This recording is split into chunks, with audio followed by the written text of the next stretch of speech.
Nursing ഡയറക്ടറിന്റെ പുതിയൊരു വീഡിയോയിലേക്ക് അവർക്കും സ്വാഗതം. ഇപ്പോൾ നഴ്സിംഗ് പാരാമെഡിക്കൽ കോഴ്സുകളുടെ അഡ്മിഷൻ പ്രോസസ്സിന് ഏതാനും ചില അപ്ഡേറ്റ്സ് ആണ് ഇപ്പോൾ പറയാൻ ഉദ്ദേശിക്കുന്നത്.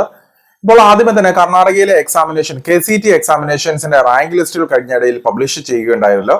അപ്പോൾ നിരവധി കുട്ടികൾക്കാണ് റാങ്ക് ലിസ്റ്റ് ഇതുവരെയും ഓപ്പൺ ആകാതെ വരികയും അല്ലെങ്കിൽ ബ്ലാങ്ക് ആയി കാണിക്കുകയൊക്കെ ചെയ്യുന്നത്. കഴിഞ്ഞ വീഡിയോയിൽ ഞാൻ പറയുകയുണ്ടായിരുന്നു, അതായത് +2 മാർക്കിന്റെ അപ്ഡേഷൻസ് നടത്താത്തത് കൊണ്ടാണ് ഈ പറയുന്ന റാങ്കുകൾ അവർക്ക് ഡിസ്പ്ലേയിൽ കാണിക്കാതെ ഇരിക്കുന്നത്. അതുകൊണ്ട് തന്നെ മാർക്ക് എൻട്രിക്ക് വേണ്ടി ഒരു ലിങ്ക് ഇപ്പോൾ നൽകിയിട്ടുണ്ട്. മിക്കവാറും കുട്ടികളെല്ലാം ആ ലിങ്കിൽ കയറി മാർക്കുകൾ +2 മാർക്കുകൾ അപ്ഡേറ്റ് ചെയ്ത് കാണുമെന്ന് വിശ്വസിക്കുന്നു. ഇല്ലാത്ത കുട്ടികൾ തീർച്ചയായിട്ടും ഈ ഒരു സമയത്തിനുള്ളിൽ തന്നെ മാർക്കുകൾ അപ്ഡേറ്റ് ചെയ്യുക. അപ്പോൾ നിങ്ങൾക്ക് ആ ലിങ്ക് നിങ്ങൾക്ക് ഇവിടെ വെബ്സൈറ്റിൽ നിന്ന് കാണാൻ സാധിക്കുന്നതാണ്. അപ്പോൾ എത്രയും വേഗം തന്നെ നിങ്ങളുടെ കിട്ടിയിരിക്കുന്ന +2 മാർക്കുകൾ അപ്ഡേറ്റ് ചെയ്യുക എന്നുള്ളതാണ് ഈ ഘട്ടത്തിൽ ചെയ്യേണ്ടത്. അപ്പോൾ വരുന്ന ദിവസങ്ങളിൽ തീർച്ചയായും അതിന്റെ അപ്ഡേഷൻസ് ഉണ്ടാവും എന്നുള്ളത് നമുക്ക് പ്രതീക്ഷിക്കാം. കൂടാതെ തന്നെ അടുത്ത ഘട്ടം എന്ന നിലയിൽ ഓപ്ഷൻ എൻട്രി ആണ് വരിക.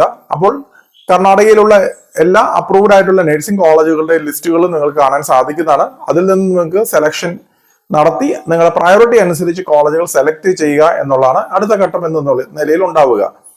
അതുപോലെ തന്നെ മറ്റൊരു കാര്യം നമ്മൾ ശ്രദ്ധിക്കേണ്ടത്, മെഡിക്കൽ കോളേജുകളിലാണെന്നുണ്ടെങ്കിലും അലോട്ട്മെന്റ് മുഖേന മാത്രമായിരിക്കും അഡ്മിഷൻ പ്രോസസ്സ് കാര്യങ്ങൾ നടക്കുക. പല കുട്ടികളും നേരത്തെ തന്നെ രജിസ്റ്റർ ചെയ്യുകയും ഡൊണേഷൻ കൊടുത്തൊക്കെ ആണെങ്കിലും പല കോളേജുകൾ പ്രീ ബുക്ക് ചെയ്യുകയും പ്രത്യേകിച്ച് മെഡിക്കൽ കോളേജുകൾക്ക് പ്രീ ബുക്ക് ചെയ്യുകയൊക്കെ ഉണ്ടായിരുന്നു. അപ്പോൾ അങ്ങനെയൊക്കെ ആണെന്നുണ്ടെങ്കിൽ KCETയുടെ അലോട്ട്മെന്റ് വഴി മാത്രമായിരിക്കും അഡ്മിഷൻ പ്രോസസ്സ് നടക്കുക. അപ്പോൾ അതിനെക്കുറിച്ച് എന്തെങ്കിലും സംശയങ്ങൾ ഉണ്ടെങ്കിൽ തീർച്ചയായിട്ടും ഹെൽപ്പ് ലൈൻ നമ്പറിൽ നിങ്ങൾക്ക് കോൺടാക്ട് ചെയ്യാവുന്നതാണ്. ഇത് കൂടാതെ തന്നെ മറ്റൊരു കാര്യം നമ്മൾ ശ്രദ്ധിക്കേണ്ടത്, നിരവധിയായിട്ടുള്ള കോളേജുകൾ കർണാടകയിൽ തന്നെ ഈ പറയുന്ന പോലെ ചെറിയ ഫീസിലൊക്കെ അഡ്മിഷൻസ് നേടാൻ സാധിക്കുന്ന കോളേജുകൾ നിരവധിയായിട്ട് അവൈലബിൾ ആണ്. സിംഗിൾ ആയിട്ടുള്ള കോളേജുകൾ നിങ്ങൾ കഴിവതും അഡ്മിഷൻസ് എടുക്കുക. കാരണം നിരവധി കുട്ടികളാണ് കഴിഞ്ഞ വർഷങ്ങളൊക്കെ അഡ്മിഷൻ എടുത്ത് പല സബ് കോളേജുകളിലും അംഗീകാരമില്ലാത്ത കോളേജുകളിലൊക്കെ പഠിക്കുന്നതുമായിട്ട് ബന്ധപ്പെട്ട് കോണ്ടാക്ട് ചെയ്യുന്നത്. അപ്പോൾ അങ്ങനെ ഒരു ബുദ്ധിമുട്ടുകൾ ഉണ്ടാവാതിരിക്കാനായിട്ട് നിങ്ങൾ തീർച്ചയായിട്ടും കോളേജുകളെ കുറിച്ച് വ്യക്തമായിട്ട് മനസ്സിലാക്കുകയും അതുപോലെ തന്നെ ഇൻഡിവിജ്വൽ ആയിട്ട് അല്ലെങ്കിൽ സിംഗിൾ ക്യാമ്പസിൽ പ്രവർത്തിക്കുന്ന കോളേജുകളിൽ തന്നെ ചെറിയ ഫീസിൽ തന്നെ തുടങ്ങുന്ന നിരവധി കോളേജുകൾ അവൈലബിൾ ആണ്. അപ്പോൾ എല്ലാവിധ അഫിലിയേഷൻസ് ഉള്ള കോളേജുകളിൽ തന്നെ നിങ്ങൾ അഡ്മിഷൻസ് എടുക്കുവാനായിട്ട് പ്രത്യേകം ശ്രദ്ധിക്കുക. അതുപോലെ തന്നെ കേരളത്തിന്റെ പുറത്ത് പ്രത്യേകിച്ച് കർണാടകയിലൊക്കെ ആണെങ്കിൽ നിരവധി പാരാമെഡിക്കൽ കോഴ്സുകളും കോളേജുകളും അവൈലബിൾ ആണ്. അപ്പോൾ നിങ്ങൾക്ക് ഇഷ്ടമുള്ള രീതിയിലുള്ള പാരാമെഡിക്കൽ കോഴ്സുകൾ നോക്കാം. അപ്പോൾ പാരാമെഡിക്കൽ അഡ്മിഷൻസ് നമ്മൾ നേടുമ്പോൾ മെയിനായിട്ട് നമ്മൾ രാജീവ് ഗാന്ധി യൂണിവേഴ്സിറ്റി അല്ലെങ്കിൽ ഹെൽത്ത് യൂണിവേഴ്സിറ്റികളുടെ കീഴിൽ പഠിക്കുന്നതാണ് എപ്പോഴും ഉചിതമായിട്ടുള്ളത് ഉണ്ടാവുക. അതുപോലെ തന്നെ നിങ്ങൾ പഠിക്കുന്ന ഇൻസ്റ്റിറ്റ്യൂഷന് സ്വന്തമായിട്ട് ഹോസ്പിറ്റൽ ഫെസിലിറ്റീസും അതുപോലെ തന്നെ റിക്രൂട്ട്മെന്റ് പ്ലേസ്മെന്റ്സും നൽകുമെന്ന ഉറപ്പുണ്ടെങ്കിൽ മാത്രം നിങ്ങൾ അഡ്മിഷൻസുമായിട്ട് മുന്നോട്ട് പോവുക. കാരണം നിരവധി നല്ല റെപ്യൂട്ടഡ് ആയിട്ടുള്ള കോളേജുകൾ ഉണ്ടായിരിക്കെ പല കുട്ടികളും അംഗീകാരമില്ലാത്ത അല്ലെങ്കിൽ ഈ പറയുന്ന പോലെ യാതൊരു ഫെസിലിറ്റീസും ഇല്ലാത്ത ഹോസ്പിറ്റൽ പോലും ഇല്ലാത്ത കോളേജുകളിലൊക്കെ അഡ്മിഷൻസ് നേടുന്നുണ്ട്. അപ്പോൾ നിങ്ങൾക്ക് ചെറിയ ഫീസിലാണെന്നുണ്ടെങ്കിലും ഹോസ്പിറ്റലോട് കൂടിയ കോളേജുകളിൽ തന്നെ അഡ്മിഷൻസ് നേടാനുള്ള പോസിബിലിറ്റിയും ഉണ്ടെന്നും കൂടെ മനസ്സിലാക്കുക. അതുപോലെ തന്നെ കേരളത്തിൽ നമുക്ക് നോക്കുമ്പോൾ LBSന്റെ ഭാഗത്തു നിന്നും ഓൺലൈൻ ആപ്ലിക്കേഷൻസ് സ്റ്റാർട്ട് ചെയ്തിരുന്നു. എങ്കിലും ബാക്കിയുള്ള അപ്ഡേഷൻസ് ഒന്നും ഇതുവരെയും വന്നിട്ടില്ല. അതുപോലെ PNC MAC AMC SFNC ഒക്കെ തുടങ്ങിയ പ്രൈവറ്റ് മാനേജ്മെന്റ് അസോസിയേഷനിലാണെങ്കിലും ഇതുവരെയും ആക്റ്റീവ് ആയിട്ടുള്ള പ്രവേശന നടപടികൾ അല്ലെങ്കിൽ അഡ്മിഷൻ പ്രോസസ് ഒന്നും തുടങ്ങിയിട്ടില്ല. അവർ അഡ്മിഷൻ സൂപ്പർവൈസറി കമ്മിറ്റിയുടെ അന്തിമ തീരുമാനം അല്ല അപ്രൂവൽസിന് വേണ്ടി വെയിറ്റ് ചെയ്യുകയാണ്. കാരണം യൂണിവേഴ്സിറ്റി, കേരള നഴ്സിംഗ് കൗൺസിൽ തുടങ്ങിയവയുടെ ബന്ധപ്പെട്ട അഫിലിയേഷൻ നടപടികൾ ഇതുവരെയും പൂർത്തീകരിക്കാത്തതിനാൽ ഈ ഒരു അപ്ഡേഷൻസ് ഒന്നും അല്ലെങ്കിൽ ഈ പറയുന്ന അഡ്മിഷൻ പ്രോസസ്സ് തുടങ്ങുവാനായിട്ട് സാധിക്കാതെ വരുന്നുണ്ട്. അപ്പോൾ വരുന്ന ദിവസങ്ങൾ ഒരുപക്ഷെങ്കിൽ അതിനെക്കുറിച്ചുള്ള അപ്ഡേഷൻസ് പ്രതീക്ഷിക്കാം.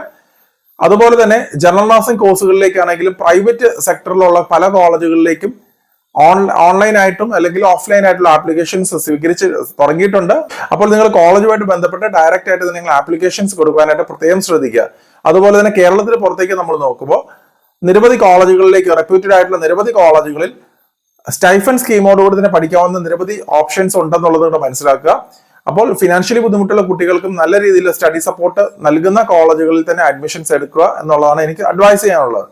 അതുപോലെ തന്നെ ഓരോ കോളേജുകളെ കുറിച്ച് മനസ്സിലാക്കുമ്പോൾ പ്രത്യേകമായിട്ട് അംഗീകാരമുള്ള കോളേജാണോ അല്ലെങ്കിൽ അവിടെയും സബ് കോളേജുകളുടെ പ്രശ്നങ്ങളൊക്കെ ഒത്തിരി നേരിടുന്നുണ്ട്. പല കോളേജുകളിലും നിരവധി ബാച്ചസ് ആയിട്ടാണ് ഈ പറയുന്നത് പോലെ ജനറൽ നഴ്സിംഗ് ആയിക്കോട്ടെ, BSc നഴ്സിംഗ് ആയിക്കോട്ടെ ഇങ്ങനെയൊക്കെ പഠിപ്പിക്കുന്നത്. അതുകൊണ്ട് കുട്ടികൾക്ക് വ്യക്തമായിട്ടുള്ള ടീച്ചിങ് സപ്പോർട്ട് കാര്യങ്ങൾ ലഭിക്കുന്നില്ല എന്നുള്ളത് പല കുട്ടികളും പറയുന്ന ഒരു കാര്യമാണ്. അതുകൊണ്ട് തന്നെ നിങ്ങൾ കോളേജുകൾ തിരഞ്ഞെടുക്കുമ്പോൾ അത് BSc നഴ്സിംഗ് ആയിക്കോട്ടെ, ജനറൽ നഴ്സിംഗ് ആയിക്കോട്ടെ വ്യക്തമായിട്ട് മനസ്സിലാക്കിയിട്ട് അഫിലിയേഷൻസ് കാര്യങ്ങളും കൂടെ മനസ്സിലാക്കിയിട്ട് മാത്രം അഡ്മിഷൻസ് എടുക്കുക. അതുപോലെ തന്നെ ആന്ധ്രയിലേക്ക് നമ്മൾ നോക്കുമ്പോൾ ആന്ധ്ര, തെലങ്കാന സംസ്ഥാനങ്ങളിലേക്ക് നീറ്റിന്റെ ആവശ്യം വരുന്നുണ്ട്. ഇപ്പോൾ നീറ്റിന്റെ റിസൾട്ട് ഓൾറെഡി വന്ന സ്ഥിതിക്ക് തീർച്ചയായും നിങ്ങൾക്ക് അതിനെക്കുറിച്ചുള്ള കാര്യങ്ങൾ നിങ്ങൾക്ക് ചിന്തിക്കാവുന്നതാണ്. ചെറിയ ഫീസ് പാക്കേജിൽ BSc നഴ്സിംഗ് ഏകദേശം 5.5 ലക്ഷം രൂപ ഫീസ് പാക്കേജിൽ പോലും അത്യാവശ്യം നല്ല റെപ്യൂട്ടഡ് ആയിട്ടുള്ള ഹോസ്പിറ്റൽസോട് കൂടിയ കോളേജുകൾ ആന്ധ്ര തെലങ്കാന സംസ്ഥാനങ്ങളിൽ അവൈലബിൾ ആണ്. അപ്പൊ ചെറിയ ഫീസ് പാക്കേജ് നോക്കുന്ന കുട്ടികൾക്ക് നീറ്റ് എഴുതി അത്യാവശ്യം മാർക്കൊക്കെ ഉണ്ടെന്നുണ്ടെങ്കിൽ തീർച്ചയായിട്ടും നിങ്ങൾക്ക് അതിന്റെ അഡ്മിഷൻ പ്രോസസ്സുമായിട്ട് മുന്നോട്ട് പോകാൻ സാധിക്കുന്നതാണ്. അതുപോലെ തമിഴ്നാട്ടിലാണെന്നുണ്ടെങ്കിലും ആദ്യമേ തന്നെ എൻട്രൻസ് ഇല്ല എന്നുള്ള ഒരു കാര്യം അറിഞ്ഞതിനാൽ നിരവധി കുട്ടികളാണ് തമിഴ്നാട്ട് കോളേജുകളിലേക്കൊക്കെ അഡ്മിഷൻസ് എടുക്കാനായിട്ട് മുന്നോട്ട് പോയത്. അതുകൊണ്ട് തന്നെ ഏകദേശം ഫീസ് എല്ലാം അത്യാവശ്യം നല്ല രീതിയിൽ കൂടുതൽ തന്നെയായിരുന്നു തമിഴ്നാട്ട് കോളേജുകളിൽ. അപ്പോൾ നിങ്ങൾ തീർച്ചയായും നിങ്ങളുടെ ഫീസ് അഫോർഡബിലിറ്റി വെച്ചിട്ട് നിരവധി കോളേജുകൾ തമിഴ്നാട്ടിൽ ഇപ്പോഴും സീറ്റ് അവൈലബിലിറ്റി ഉണ്ടെന്നും കൂടെ മനസ്സിലാക്കുക. അപ്പോൾ നിങ്ങൾ ഏത് സംസ്ഥാനത്താണ് ജോയിൻ ചെയ്യുന്നതെങ്കിലും നിങ്ങൾ കോളേജുകളെ കുറിച്ച് വ്യക്തമായിട്ട് മനസ്സിലാക്കിയിട്ട് അഫിലിയേഷൻസ് എല്ലാം പ്രോപ്പർ ആണെന്ന് മനസ്സിലാക്കിയിട്ട് മാത്രം അഡ്മിഷൻസുമായിട്ട് മുന്നോട്ട് പോവുക. അപ്പോൾ ഞാൻ ഓൾറെഡി പറഞ്ഞു, KCTയുടെ റാങ്കിന്റെ കാര്യങ്ങൾ ഒരിക്കൽ കൂടി പരിശോധിക്കുക. മാർക്ക് അപ്ഡേഷൻസ് ഉണ്ടെങ്കിൽ എത്രയും പെട്ടെന്ന് അത് ചെയ്യുക. നീറ്റ് കംപ്ലീറ്റ് ചെയ്ത കുട്ടികളാണെന്നുണ്ടെങ്കിൽ നിങ്ങൾക്ക് ആന്ധ്ര തെലങ്കാന സംസ്ഥാനങ്ങളിൽ ചെറിയ ഫീസ് പാക്കേജിലുള്ള നിരവധി കോളേജസ് അവൈലബിൾ ആണെന്നുകൊണ്ട് മനസ്സിലാക്കുക. അതുപോലെ തന്നെ കർണാടകയിലും തമിഴ്നാട്ടിലും എല്ലാം തന്നെ നഴ്സിംഗ് പാരാമെഡിക്കൽ കോഴ്സുകൾ നിരവധി, അത് ജനറൽ നഴ്സിംഗ് ഉൾപ്പെടെ നിരവധി കോഴ്സുകൾ അല്ലെ കോളേജുകൾ അവൈലബിൾ ആണ്. അതുപോലെ തന്നെ BPharmന്റെ കേരളത്തിലെ അഡ്മിഷൻ പ്രോസസ്സ് തുടങ്ങിയിട്ടുണ്ട്. അപ്പോൾ BPharmനാണെന്നുണ്ടെങ്കിലും ചെറിയ ഫീസ് പാക്കേജിൽ കേരളത്തിൽ തന്നെ BPharm, DPharm തുടങ്ങിയുള്ള കോഴ്സുകൾക്കും അഡ്മിഷൻസ് സ്റ്റാർട്ട് ചെയ്തിട്ടുണ്ട്. അപ്പോൾ മാനേജ്മെന്റ് സീറ്റിലേക്കാണെന്നുണ്ടെങ്കിലും കീം വഴിയുള്ള LBS സീറ്റിലേക്ക്, ഗവൺമെന്റ് സീറ്റിലേക്കാണെന്നുണ്ടെങ്കിലും പ്രൈവറ്റ് കോളേജുകളിൽ സെയിം ഫീസിൽ തന്നെയാണ് നമ്മൾ പഠിക്കേണ്ടതായിട്ട് വരിക. അപ്പോൾ അതുകൊണ്ട് തന്നെ നിങ്ങൾക്ക് വ്യക്തമായിട്ട് കോളേജുകളെ കുറിച്ച് മനസ്സിലാക്കി നല്ല കോളേജുകളിൽ ചെറിയ ഫീസിൽ തന്നെ കേരളത്തിൽ പോലും BPharm, DPharm തുടങ്ങിയ കോഴ്സുകളും അവൈലബിൾ ആണെന്നും കൂടെ മനസ്സിലാക്കുക. അപ്പോൾ ഇതിനെക്കുറിച്ചുള്ള എന്തെങ്കിലും ഡൗട്ടുകൾ, സംശയങ്ങൾ എന്തെങ്കിലും അറിയണമെന്നുണ്ടെങ്കിൽ ഹെൽപ്പ് ലൈൻ നമ്പറിൽ കോൺടാക്ട് ചെയ്താൽ മതിയാവും. അപ്പോൾ മറ്റൊരു അപ്ഡേറ്റുമായി ഉടൻ തന്നെ കാണാം. നന്ദി.